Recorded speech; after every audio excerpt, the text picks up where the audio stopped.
प्रसंग चल रहा है। भगवान के परम महाभागवत भक्त भी हैं, भगवान के अवतार भी हैं, रुद्र भगवान के अवतार हैं श्री हनुमान जी महाराज। भीम ने जब ये जाना कि हमारे बड़े भ्राता वायुपुत्र महाबली हनुमान जी हैं, हृदय से लगा लिया। हनुमान जी को बार बार भीम स्पर्श करके प्रफुल्लित हो, महाभागवत है। हर समय हनुमान जी के रोमांच होता रहता है, अश्रु प्रवाह होता रहता है, और कोई न कोई गंधर्व, कोई न कोई ब्रह्म ऋषि भगवान का चरित्र सुनाता रहता है हनुमान जी को। ऐसे महाभागवत अद्वितीय है।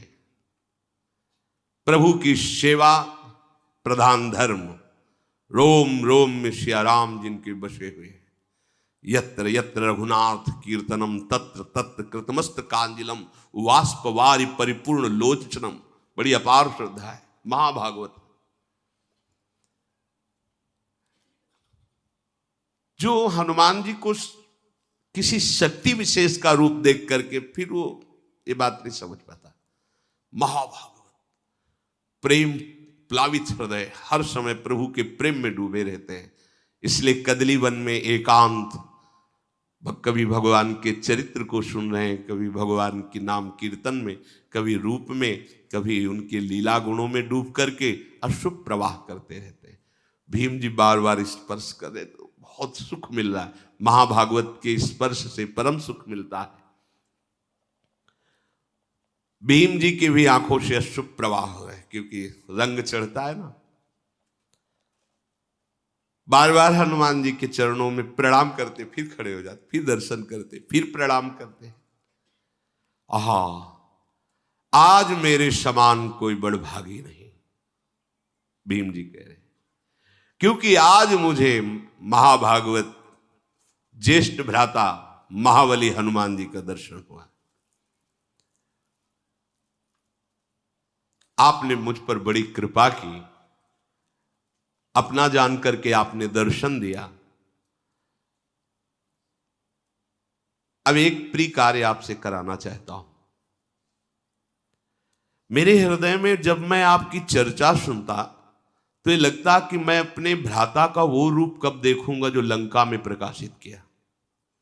जिस रूप में जानकी जी के सामने, जानकी जी से कह रहे थे कि आप चिंता न करो, वाल्मीकि रामायण में, ये आपका दुख देख करके कहीं मेरा क्रोध ना उमड़ पड़े। मां, विनाश कर दूंगा इस लंका का यदि क्रोध आ गया, और मैं डर रहा हूं कि कहीं भगवान की आज्ञा का उल्लंघन ना हो जाए। तो जानकी जी ने कहा, यही रखवाले इतने बड़े बड़े हैं कि बेटा आप उनसे पार नहीं पा सकते हो। उन्होंने कहा, मां यदि अपने हृदय में सुख धारण करो तो ये पुत्र आपको। जानकी जी ने, अब अति लघु रूप धरेऊ हनुमाना, पैठा नगर सुमिर भगवाना। एक डाल पे छोटे रूप में जैसे वानर रूप, ऐसे तो जानकी जी सो इतने विकराल भयानक दे। कनक भूधराकार शरीरा समर भयंकर, टांगों के नीचे लंका, वो भयानक रूप। और जब दहाड़ कर दे तो फट जाए आकाश, ऐसा अपार। कि जिनका छोटा करो ले, सब देख लेंगे, वो भयंकर रूप। मैं एक और प्रिय कार्य कराना चाहता हूं। मेरे हृदय में बहुत समय से है कि मैं अगर कभी अपने भ्राता से मिला तो मैं वो रूप देखना चाहता हूं। मकराले समुद्र को लांग करके लंका में प्रवेश करना, लंका को भस्म करना, मैं वो आपका विकराल रूप देखना चाहता हूं। मुझे बहुत सुख होगा। वैसे हमारी आप पर बड़ी श्रद्धा भी, और आप मेरे बड़े भ्राता भी हैं, तो दोनों से मैं अधिकारी होता हूं। जब श्रद्धा प्रबल हो तो गूढ़ तत्व तो महापुरुष जन नहीं दुरा सकते। तो मेरी श्रद्धा भी आप पर प्रबल है और मैं आपका भ्राता भी हूं। हनुमान जी हंस पड़े, कहा, भैया नहीं नहीं नहीं नहीं, उस रूप को तुम्हारे देखने की सामर्थ्य नहीं है। कोई भी त्रिभुवन में उस रूप को देखकर धैर्य धारण नहीं कर सकता। और फिर वो समय कुछ और था, अब समय कुछ और है, छोड़ो वो बात। देखो युग धर्म का प्रभाव होता है। हनुमान जी महाराज ने कहा वो त्रेता था, उस समय का प्रभाव कुछ अलग था। अब धीरे धीरे ये द्वापर का समापन होने जा रहा है, कलयुग आ रहा है, इसके प्रभाव से सब कुछ नष्ट हो जाएगा। अब वो मेरे में सामर्थ्य कहाँ कि मैं रूप दिखा सकूं, इसलिए तुम ऐसा जैसे वो कह रहे थे मैं बूढ़ा हो गया हूं कैसे उठूं, ऐसे ही छुपाना चाहते कि काहे को भयभीत हो जाएंगे अभी देख के। पर्वत नदी वृक्ष सिद्ध देवता महर्षि ये सभी युग धर्म का अनुसरण करते हैं। युग धर्म के अनुसार शरीर बुद्धि बल साधना बल इन सब में न्यून या अधिकता आती है, जैसा समय होता है उसके अनुसार। तुम मेरे उस रूप के देखने का आग्रह मत करो, क्योंकि मैं भी समय का ही अनुसरण करता हूं। अब वो समय नहीं रहा रूप दिखाने वाला। भीमसेन ने कहा प्रभु आप ऐसा समय को क्यों इतना बलवान बता रहे हैं, आप तो सर्व सामर्थ्यशाली हैं। हनुमान जी ने कहा तात पहले सतयुग था, उस सतयुग में उस समय में सबके अंदर धर्म था, इसीलिए उसका नाम कृतयुग पड़ा। सब धर्म युक्त आचरण करते थे, कोई एक भी नहीं था जिससे पापाचरण हो। मनुष्यों में सब धर्मात्मा थे और सब ध्यान परायण थे। सतयुग में प्रधान साधना ध्यान की थी।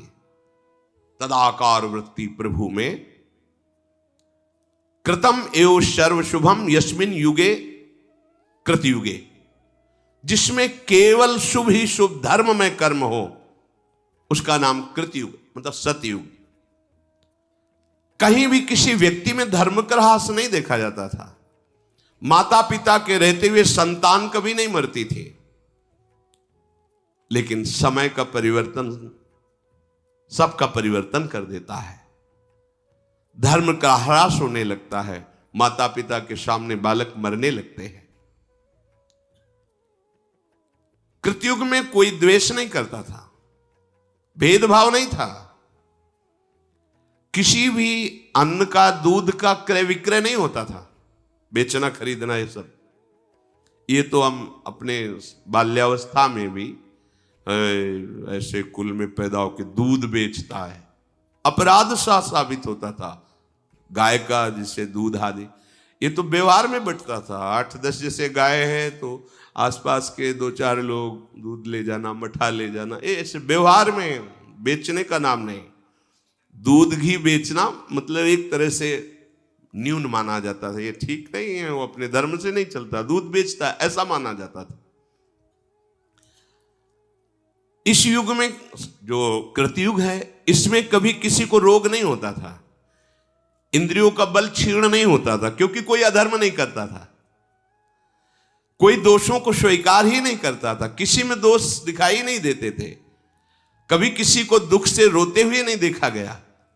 सब धर्म परायण, किसी में घमंड नहीं देखा गया, किसी में धर्म विरुद्ध विकार नहीं देखा गया, कहीं कोई कलह विग्रह झगड़ा ये सब नहीं देखा गया। सब योग का आश्रय लेकर परब्रह्म परमात्मा भगवान श्री हरि के ध्यान में निमग्न रहना, सदा सबकी वृत्ति प्रभु में लगी रहती थी। सब प्रभु की सेवा में, सब सनातन धर्म के अनुयायी।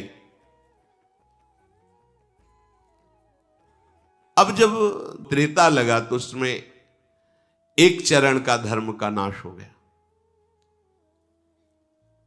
भगवान की उपासना भी त्रेतायाम यजते मखई, प्रधान यज्ञ क्रिया हो गई। पहले में ध्यान, दूसरे में यज्ञ क्रिया हो गई।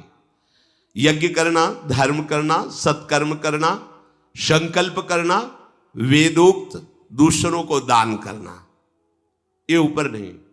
ऊपर सब एक ही धर्म में भगवत चिंतन परायण, सब स्वस्थ, कहीं किसी में कोई अधर्म नहीं। लेकिन त्रेता में ऐसा, त्रेता युग में दान तपस्या यज्ञ और धर्मयुक्त आचरण पर क्रियापरायण। जब द्वापर लगा तो दो धर्म के चरण क्षीण हो गए। इसमें पूजा प्रधान हुए। ऋक यजु साम अथर्व वेद को 4 भागों में बांटा गया।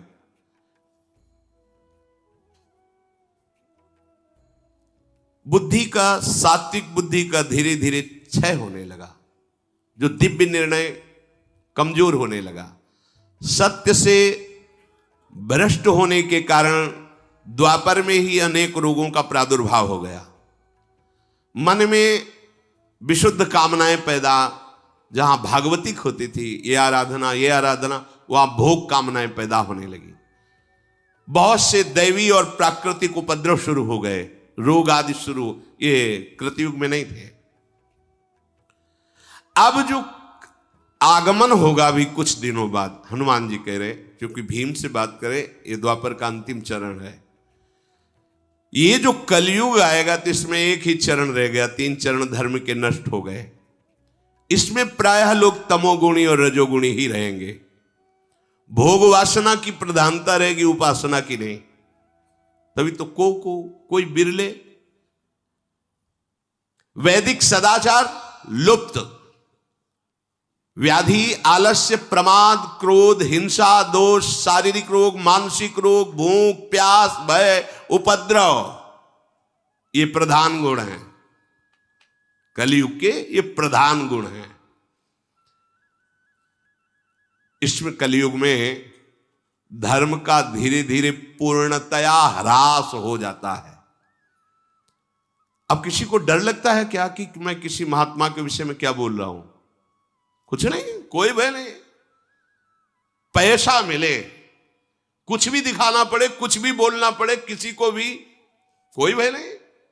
नहीं, तुम्हारे सुकृत जब होगा तो देखा जाएगा, अभी तो मौज में है, अभी तो आ रहा है। बस हमें अपनी भूख मिटानी, अपनी वासना की पूर्ति करनी। उपासना का कोई लक्ष्य नहीं कि जब तक हमें सत्य वस्तु का बोध न हो जाए तब तक किसी पर निर्णय नहीं किया जा सकता। सामने होने पर भी बहुत काल तक हम उसका निरीक्षण परीक्षण करेंगे। यदि अधिकार मिला है, फिर उसके बाद सत्य पर पहुंचकर फिर उसके विषय में बोला। युग परिवर्तन होने पर कलियुग से ऐसे सब प्रभावित हो जाते हैं कि केवल सुख सुविधा भोग सामग्री मिले, बस। वो कैसे मिले इससे कोई मतलब नहीं। क्या कर रहे हो, क्या धर्म है, क्या धर्म, इससे कोई मतलब नहीं। लोक क्षीण होने लगता है, प्रकृति उल्टा उसे दंड देने लगती है। आम की फसल जब आती थी तो अपने लोग बच्चे थे, झोला लेकर भाग जाते और 1-1 किलोमीटर तक आम के अलग अलग बगीचे होते थे, गांव के पूरे ऐसे बगीचे। 3 बजे उठ करके सुबह भाग के चले जाओ, 10-20 किलो आम फिर ही ले आओ। तो जैसे 4-5 बच्चे गए, अब रखवाले में बूढ़े दादा है, उनसे राम राम की, और आम बिनने आए होगे? नहीं, हम तो अपने बगीचे जा रहे हैं। 4-5, 2 उनको बातों में लगाए, 2 बिन लिए, फिर 2-4 भाग में कर लिए और भाग गए। मतलब स्वाभाविक। कहां वो बड़े बड़े वृक्ष, 1-1 गाड़ी आम गिरे, ऐसे वृक्ष, बड़े बड़े वृक्ष कहां रह गए? जितने रसाल हैं, जितने रस वाले जो वृक्ष हैं, जो पूज्य वृक्ष हैं, वो अंतर्ध्यान हो, प्रकृति परिवर्तित होती चली जा रही। जब वर्षा होनी चाहिए तो बूंद नहीं, धूल उड़ रही है, और जब फसल पक के तैयार है तब वर्षा हो रही है, सब नष्ट हो रही है प्रकृति। क्यों? क्योंकि धर्म का ह्रास। युग का प्रभाव मनुष्य को कमजोर कर देता है। ये आगे जो कलयुग आने वाला है, इसमें कोई चिरजीवी नहीं होगा। भारी तपस्या भारा, कितने साल को बोले? 20 साल। क्या बोले? High blood pressure, low blood pressure, 500 sugar, और कितना चाहिएगा बेचारा है? अब तो यार दिखाई दे रहा है, केवल पैंट शर्ट दिखाई दे रहा है, उनमें जांग कितनी है तो समझे में नहीं आ रहा है। गांव में जैसे और खेत की रक्षा के लिए नहीं धोख खड़े किए जाते थे, ऐसे नजर आ रहे। हाँ, मतलब वो चलते हैं तो बस वो कपड़ा ही हिलता नजर आता है टांगों का। वहां कोई कि भाई यौवन शक्ति से संपन्न तेजो में, ऐसा तो नजर नहीं आता है। क्यों? क्योंकि पिज्जा बर्गर खा करके और नाना प्रकार की कुविचार धाराओं वाले दृश्य देख करके वो अपने आप को खो रहे हैं, उनके अंदर संयम, जितेंद्रियता, पवित्रता, उसका परिणाम यह है कि नए नए बच्चे आकर प्रश्न करते हैं मैं आत्महत्या करना चाहता हूं, इतना कमजोर हो चुका हूं, इतना ग्लानि से युक्त हो चुका हूं। शास्त्र के द्वारा जब आप संयम से चलेंगे तो आपको दिखाई देगा कि आपका ये शरीर भी स्वस्थ है, आपकी मानसिकता भी स्वस्थ है, आपके विचार आपको प्रसन्न रखेंगे। जब अधर्म होगा तो सबसे बड़ा दंड जानते हो क्या मिलता है? विचार न्यून कर करके उससे नकारात्मक सोच में डाल दिया जाता है। यह पाप का फल है। विकार को जो हमारे हृदय में नाना, उनकी बढ़ोतरी, और विचार जो विकारों को दबाता है वो असमर्थ और निगेटिव चिंतन, निगेटिव। अगर पॉजिटिव चिंतन का भाव अंदर आ जाए तो बिना संपत्ति के आप सुखी रहेंगे। अगर निगेटिव चिंतन बना रहे तो दुनिया की संपत्ति है, पर नकारात्मक सोच वो तुम्हें मारे डाल रही, वो जलाए डाल रही। क्यों? क्योंकि धर्म नहीं है। आप प्रसन्न रहिए, आप देखिए संतुष्टायन केनवा, आप एकदम खिले रहेंगे। भारी से भारी रोग में आप एकदम आनंदित रहेंगे। न शरीर में न बाहर कोई अव्यवस्था नहीं, और वो जल रहे हैं। क्यों? क्योंकि अधर्म आचरण हो रहा है तो नकारात्मक सोच करके तुम्हें जला रही है। शत्रुदमन, अब तो हमारे पहले वाले रूप देखने की बात छोड़ दीजिए। भीमसेन ने कहा अब बहकाइए मत प्रभु, मैं बिना आपका वो रूप देखे संतुष्ट नहीं होऊंगा। आप कृपा करें और मेरे सामने वो रूप प्रकाशित करें। जब भीमसेन ऐसा कहने लगे तो भगवान मुस्कुराए और बहुत जोर से आवाज की, जय श्री राम। दृष्टि अंत ही नहीं नजर आ रहा है कि हनुमान जी का मुखारविंद कहां है। वो भयंकर रूप धारण किया। उनकी लंबाई, चौड़ाई, ऊंचाई तीनों चीजें नहीं देख पा रहे हैं भीम। कितना चौड़ा शरीर, कितना लंबा, भीम नहीं देख पा रहे हैं। कदली वन को लांघकर गंधमादन घुटनों तक आ गया। गंधमादन पर्वत, ऐसा नहीं है, गंधमादन पर घुटनों तक आ गया। हनुमान बोले बस करें या और बढ़ाएं। उनका इतना विशाल स्वरूप देव, लाल आंखें, विकराल दाढ़े, और उनकी श्वास ऐसी चल रही थी जैसे प्रचंड तूफान चल रहा हो। हनुमान जी की श्वास, भौहें तन गई क्योंकि विकराल रूप देखना चाहते थे। और पूंछ को हिलाकर जो फटकारा, ऐसा लगा कि आकाश फट जाएगा, ऐसी आवाज प्रकट हुई। हनुमान जी के सामने जैसे सहस्त्र सूर्य उदय हो गए, ऐसा तेज प्रकट है। पूरे कंचन बरन विराज सुविशा, सुवर्ण में मेरु पर्वत 4 लाख योजन का है, छाती के सामने है, और ऊपर हनुमान जी है।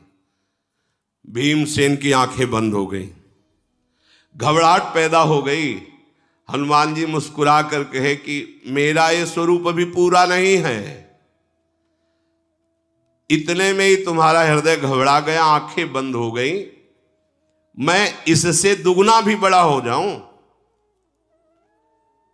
मैं जितनी भावना करूंगा मेरा रूप उतना ही बड़ा होता चला जाएगा। जैसा मैं सोचता हूं वैसा ही उसी समय रूप धारण कर लेता हूं। भीमसेन जी ने देखा कि सुमेरु पर्वत को भी लांघ करके ऐसा भयंकर रूप। भीमसेन घबराहट से बैठ गए, मतलब धरती को पकड़, केवल देखने मात्र से। फिर धीरे धीरे हिम्मत की, हाथ जुड़े और खड़े होकर कहा, हे महाभागवत, मेरी अब सामर्थ्य नहीं है, आप अपने रूप का स्मरण कीजिए, मैं इस रूप को नहीं देख पा रहा हूं। घबरा गए जैसे अर्जुन जी प्यारे लाड़िले कृष्ण सारथी बने बैठे हैं, तो हे कृष्ण, हे सखे, ऐसे बात करते हैं। तो बताते बताते फिर कहा, देखो मैं कौन हूं जो अब समस्त दिशाओं को आच्छादित करके विकराल वो। आप कौन है प्रभु? बोले बढ़ा हुआ काल का भी महाकाल। ऐसे अर्जुन पसीना पसीना कांप गए। तुम आदिदेवा पुरुषा पुराणा तुमस्य विश्वस्य परम निधानम वितास्य वेद्यम परमम च धाम त्वया ततम विश्वमनंत। कांप रहे अर्जुन, महाबली अर्जुन, दिव्य गांडीव धनुषधारी, दिव्यास्त्र वेत्ता, भगवान के रूप को देखकर कांप रहे हो, कह रहे संवरण कीजिए, मेरी सामर्थ्य नहीं कि मैं आपको देख पाऊं। ऐसे भीम जी हनुमान जी से, प्रभु मेरी अब नेत्रों में सामर्थ्य नहीं रहेगी कि मैं आपके स्वरूप को देख सकूं। अप्रमेय ये पर्वताकार शरीर। तो जब समुद्र लांगे थे तो हनुमान जी को एक बाल्यावस्था में विनोद में सांप मिल गया था। इनका स्वभाव ही था, इधर मारा वो वृक्ष टूटा, इधर तो ऋषि का आश्रम सब विध्वंस हो गया था। खेल खेल में कोई गुस्सा नहीं। तो उन्होंने कहा कि जब तुम्हें तुम्हारे बल की कोई याद दिलाएगा तब तुम्हें आएगा, नहीं तुम अपने बल का विस्मरण। ऐसा जब समुद्र पार होना था तो चुपचाप शांत खड़े सब अपनी अपनी बातें कर रहे थे। जामवंत जी ने देखा हनुमान जी तो, का चुप साध रहा बलवाना, आप तो कुछ बोल ही नहीं रहे हो। अरे आपका अवतार ही हुआ है भगवान की सेवा के लिए, आप मौन धारण की। जब होश दिलाएगा तब जेहगिर चरण दे हनुमंता, चले सुगा पाताल तुरंता। मारा ठसक तो पर्वत पाताल को चला गया। जिम अमोघ रघुपति कर बाना, यही भांति चले हनुमाना। जैसे भगवान की सारंग धनुष से छूटा हुआ बाण अमोघ, ऐसी गति हनुमान जी की। हम ऐसे स्वामी के सेवक हैं, ये लाड़िले तो हैं ही, पर ये इसीलिए सम्यक शास्त्रों का ज्ञान होना चाहिए। सेवक वाणी की फल स्थिति में लिखा हुआ है, सेवक वाणी जू अति अगाध मत गूढ़, बिरलो कोई समुझई हित मार्ग आरूढ़। हित मार्ग आरूढ़ भाव भागवत मिले सब, चार वेद सुस्मृत जो चार अवगाह ले जब, तब पावे सेवक हृदय। नहीं तो लगेगा कि अरे महावर लिए प्रियाजू के सामने खड़े हैं, कैसे भगवान। ये वही भगवान है जिनको काल देखकर भी थर्रा जाता है। यशोदा जी छड़ी लेके डांट रही हैं, रो रहे हैं, कैसे भगवान है। ये वो ही भगवान है जिनकी भ्रकुटि विलास सृष्टि लय हुई। सेवक जी कहते हैं, राधा वल्लभ भजत भज भली भली सब होए, भीर मिटय भट जमन की, भय भंजन हरि सोए। ये भय भंजन हरि सोए, भरम भूले हो भटकत कत। ये लाडले फूलों से खेल रहे हैं, लेकिन है कौन? सोई वही हरि है, जिनके बल से सब बलवान हैं, जिनके भय से सूर्य तपता है, जिनके भय से मृत्यु अपना काम करती है। ये वही प्रभु है, कोई और थोड़ी। वही हमारी प्रियाजू की भ्रकुटी के तन जाने पर हाथ जोड़कर विनय पूर्वक वहां लाडली को मनाते हैं। इसीलिए हमारे माई श्यामाजू को राज। प्रभु श्री भीम जी बोले, मेरे मन में एक बात आ रही है कि इतना महान बल, इतने महान आप हो, और आपने रावण को मारा नहीं। ये रूप देख के तो लगता है कि प्रभु कोई आपके सामने नहीं टिक सकता। फिर भगवान श्री राम को प्रयास करना पड़ा मारने के लिए। मुझे तो ऐसा लग रहा है कि आप अगर अपने बाहुबल का प्रयोग करें तो त्रिभुवन का विनाश कर सकते हैं। मारुति नंदन, अपनापन करके मैं पूछ रहा हूं कि आप समर्थ होती हुई रावण को क्यों नहीं मारा? सियाजू को क्यों नहीं वापस ले आए? भीम के ऐसा कहने पर कपिश्रेष्ठ हनुमान जी मुस्कुराते हुए बोले, सेवक का परम धर्म है कि स्वामी का यश हो, ऐसे ही कार्य करना चाहिए। बड़ी गूढ़ बात। ज्ञानी नाम अग्रगण्यम। सेवक का परम धर्म है ऐसे ही आचरण करे, बर्ताव करे, जिससे उसके स्वामी का यश हो। तुम ठीक कह रहे हो, ये अधम राक्षस रावण मेरे सामने भुनगे के समान था। मैं उसे ऐसे पीस सकता था, ऐसे, किंतु संपूर्ण लोकों में मेरे स्वामी की कीर्ति में बाधा पड़ जाती। हाँ, रावण ने सियाजी चुराया और हनुमान जी वापस सियाजी को लाए और रावण का विनाश किया। ऐसा नहीं, स्वयं मेरे प्रभु ने विनाश किया। ये सेवक की चतुराई। जब वापस लौट करके लंका से आते हैं तो एक सुग्रीव जी का बगीचा था जिसमें मनमानी सब फल पाते हैं। सूचना पहुंची कि पहरेदारों को भी पीट करके जितने भी आपके प्रधान वो सब फल खा रहे हैं। सुग्रीव जी आनंदित हो गए। बिना राम काज किए उस फल नहीं खा सकते थे हमारे सेवक जन, इसका मतलब राम काज हो गया। किसने किया? बोले मारुति नंदन हनुमान ने। सामने देखा आ रहे, मुख प्रसन्न तन तेज विराजा, समझ गए कीनेस रामचंद्र कर काजा। बड़ा स्वागत। भगवान राम भी खड़े हो गए, सम्मान के लिए नहीं, जैसे मां अपने बेटे को गले लगाने के लिए खड़ी हो जाती है, ऐसे हनुमान जी को गले लगाया, हाथ पकड़ा, अपने आसन पे बैठाला। ऐसे हनुमान जी सरक के चरणों में बैठ रहे। समीप रावण के द्वारा सुरक्षित लंका में प्रवेश करके वहां विध्वंस मचा देना, वाह! हनुमान हृदय को शीतल कर बोले, नहीं प्रभु, नहीं नहीं, ये तो आप विनोद कर रहे, ऐसा नहीं। शाखा मृग की यह मनुसाई, शाखा ते शाखा पर जाई, लाग सिंधु हाटक पुरजारा, निश्चर गण बद विपिन उजारा, सो सौ तो प्रताप रघुराई, नाथन कछु मोरी प्रभुताई। प्रभु हमारी तो ताकत इतनी, एक डाल से दूसरी। मुझ बंदर की ताकत क्या कि समुद्र लांग कर जाना और रावण जैसे राजा के सुरक्षित राज्य में प्रवेश कर आग लगा देना, विध्वंस मचा देना। वहां मैंने देखा ये सब राम प्रताप कर रहा है। वहां मैंने आपकी कृपा को देखा, प्रभु आपका प्रताप ये सब कर रहा था। ऐसा नहीं बोला वचन विगत अभिमाना, ये महामहिमा होती। हाँ हाँ प्रभु हम गए, ऐसा नहीं। सेवक वही जो स्वामी की यश कीर्ति को फहराए, कहीं भी मान हृदय में स्पर्श न करे। श्री रामचंद्र मेरे आराध्य देव, मेरे प्राण प्रीतम प्रभु हैं।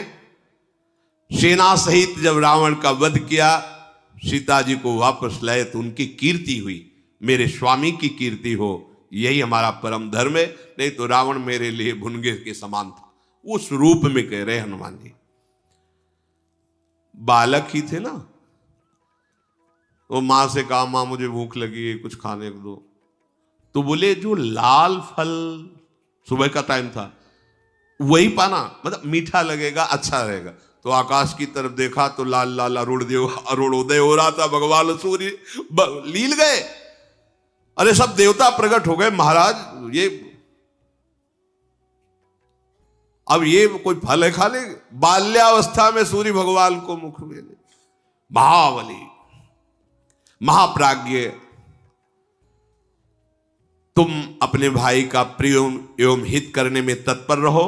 हनुमान जी ने भीम से कहा, वायु देवता सदैव तुम्हारी सुरक्षा में है, तुम उनके पुत्र हो। मैंने इसलिए यहां रोका है कि आगे सौगंधिक वन ये दिव्य देवताओं द्वारा, बड़े बड़े ऋषि मुनियों द्वारा सेवित है। कहीं ऐसा ना हो जाए कि तुम्हारे द्वारा अपराध बन जाए, कोई ऋषि शाप दे दे। और तुम जिस फूल के लिए आए हो, वो फूल का ये रास्ता है, यहां से सरोवर मिलेगा, शास्त्रों फूल है, बलवान हो तुम ले सकते हो जाकर, पर इस मार्ग से मत जाओ क्योंकि यहां तुम्हें सांप मिल सकता है। जब किसी देव वन में प्रवेश करे तो वहां मंत्र जाप करते हुए और नमस्कार मुद्रा में प्रवेश करे। तुम यहां ना मंत्र जाप कर रहे थे, ना नमस्कार मुद्रा थी, बल ऐसा नहीं। आगे जो देव मार्ग में ऐसे नहीं चल, जैसे गुरुजनों के पास जैसे जाया जाता है, उनकी डेहड़ी से हाथ जुड़ गए, ग्रीवा झुकी, बिल्कुल दैन्य एक तिनके के समान दासत्व भाव लेकर जाया जाता। ऐसा थोड़े कि वहां और थोड़ा हिड़ा के छाती ऐसे के, हमें क्या कमी, ऐसा नहीं। जितना झुकोगे उतना उठ जाओगे, और जितना उठोगे उतना झुक जाओगे। ये ऐसे दरबार है आराध्य देव का, गुरुदेव का, महापुरुषों का। यहां जितना झुकोगे उतना उठ जाओगे, और जितना उठोगे उतना झुक जाओगे। बस देखना है। ये जो तुम दुस्साहस कर रहे थे ठीक नहीं है, हनुमान जी ने बताया। धर्म का पालन करो, स्वधर्म में स्थित रहो, श्रेष्ठ मार्ग पर चलो। धर्म को जाने बिना कोई भी कार्य नहीं करना चाहिए। पहले जानना चाहिए कि धर्मयुक्त है मेरे लिए कि नहीं। हे भीम, मैं तुम्हें बता देता हूं कि बिना ज्ञान वृद्ध महापुरुषों की सेवा किए बृहस्पति जैसे विद्वान के लिए भी तत्वबोध होना बहुत कठिन है। हनुमान जी महाराज कह रहे हैं, ना ही धर्मज्ञ विज्ञाय वृद्धानुपसेव्य च धर्मार्थी वेदितुम शक्यो बृहस्पति समैरपि। बृहस्पति के समान ज्ञानी हो तो भी उसे तत्वबोध नहीं हो सकता जब तक वो ज्ञान वृद्ध तत्वबोध प्राप्त किए महात्मा का। इस मार्ग में, भगवत मार्ग में अवस्था का सम्मान नहीं होता, स्थिति का सम्मान होता है। 16 वर्ष की अवस्था सुखदेव जी की है, 10,000 वर्ष तपस्या करने वाले महात्मा सब खड़े हो गए। उसमें भगवान श्री कृष्ण द्वैपायन व्यास जी भी हैं, वशिष्ठ जी भी हैं, बड़े बड़े महापुरुष सब खड़े। भगवान व्यासदेव जी के पिता श्री पराशर जी भी हैं, सब खड़े हो गए। क्यों? सुखदेव जी गर्भ से ही बोध संपन्न महापुरुष है, गर्भ से ही महान वैराग्य युक्त है। तो यहां वयोवृद्ध नहीं, ज्ञान वृद्ध, जो तत्वबोध प्राप्त किए। अभी मानो आपको दिखाई दे रहा है कि वो 25 वर्ष की अवस्था का है, लेकिन पूर्व में उसकी कैसे भजन शैली पूर्व जन्म में रही। जैसे जड़ भरत रूप में जन्मने में ही वो 5वीं भूमिका में ही जन्मे, ज्ञान की 5वीं भूमिका में भी जन्म, उनका जन्म ही हुआ जब, तो 5वीं भूमिका में थे ज्ञान की। अब अवधूत जड़वत स्थिति उसी समय से। अब कोई कह दे जन्म पूर्व में हुआ है ना भजन, गंडकी नदी में पहले भरत रूप में भजन हुआ, फिर हिरण रूप में भजन हुआ, परिणाम हुआ, अब तीसरा जन्म हुआ तो बोध संपन्न महापुरुष, ज्ञान की ऊंची भूमिका में विराजमान महापुरुष। तो उसमें अवस्था नहीं देखी जाती, स्थिति। यहां हनुमान जी महाराज कह रहे हैं कि ज्ञानवृद्ध महापुरुषों की सेवा किए बिना बृहस्पति जैसे विद्वान के लिए भी तत्वबोध होना संभव नहीं है। अर्थात जो बोध प्राप्त किए हुए महात्मा जन हैं, उन सेवा का तात्पर्य होता है उनकी आज्ञा में। आज्ञा शमन सुसाहिब सेवा, उनकी आज्ञा के अनुसार चलने स्वयं तत्वबोध हो जाएगा, ये कराना नहीं पड़ता। ध्यान मूलम गुरु मूर्ति, पूजा मूलम गुरु पदम, मंत्र मूलम गुरु वाक्य, मोक्ष मूलम गुरु कृपा। उनकी कृपा से तत्वबोध स्वाभाविक हो जाता है, भगवत प्रेम स्वाभाविक बढ़ने लगता है, बस उनकी आज्ञा पे चलना है। तदनंतर श्री हनुमान जी महाराज ने भीम की प्रार्थना से अपने स्वरूप का संवरण किया और भीमसेन तत्काल जो घबराहट हुई थी, भय हुई थी, उससे मुक्त हुए। बड़ा आनंदमय अनुभव हुआ। महाबलशाली भीमसेन को हनुमान जी के दर्शन से और संभाषण से ऐसा अनुभव हुआ कि आज मैं परम पवित्र हो गया हूं, अब मेरे समान कोई भाग्यशाली या महाबलवान नहीं है। क्योंकि जिसके भ्राता ऐसे महान भागवत और महान बलशाली, हनुमान जी ने अपने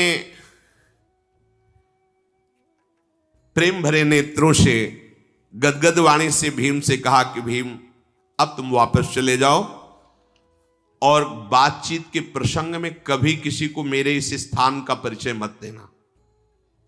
मैं इस स्थान पर रह रहा हूं ऐसा किसी से मत कहना। अब तुम्हें जो प्रिय हो मांग लो, क्योंकि मेरा दर्शन व्यर्थ न जाए। कोई वरदान जो तुम्हें प्रिय हो। तो कहा प्रभु मुझे अपने बड़े भाई कहने का सौभाग्य आपको मिला, इससे बड़ा वरदान मैं क्या मांगू। और मैं जानता हूं कि आपके बल से जो मुझे प्राप्त करना है वो सब मैं प्राप्त कर लूंगा, अर्थात धृतराष्ट्र के पुत्रों का वध और सिंहासन पर, ये तो आपकी कृपा से मैं प्राप्त कर लूंगा। पर आपकी जो इच्छा हो, मेरी इच्छा कोई नहीं। मेरी तो यही सौभाग्य है कि आप हमारे बड़े भ्राता हैं, कहने का सौभाग्य मिला। हनुमान जी ने भीमसेन पर बहुत प्रसन्न होकर कहा ऐसा ही हृदय होना चाहिए। कहने पर भी, मांग ढूंढने पर भी नहीं आनी चाहिए कि मैं क्या मांगू। हमें तो कुछ मांगना भी नहीं आता, आपको जो मन हो, जैसा मन हो आप हमें, ये बात।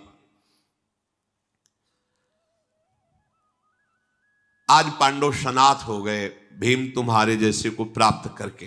हनुमान जी महाराज ने कहा, महाबली आगे महान युद्ध होने वाला है। मैं अपनी तरफ से कह रहा हूं, समय में अर्जुन की ध्वजा में बैठूंगा, कपिध्वज, और मैं ऐसी गर्जना करूंगा कि सामने वाले वीर का हृदय भय युक्त हो जाए, बल रहित हो जाए।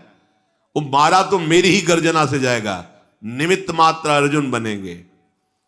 मैं जब ध्वजा पर विराजमान होऊंगा तो ऐसी वक्र दृष्टि से देखूंगा कि सामने जो शत्रु पक्ष के वीर हैं उनकी आयु का नाश हो जाएगा। कपिप्रवर हनुमान जी ऐसा कह के तत्काल अंतर्धान हो गए और भीम उनके बताए हुए मार्ग से आगे बढ़े।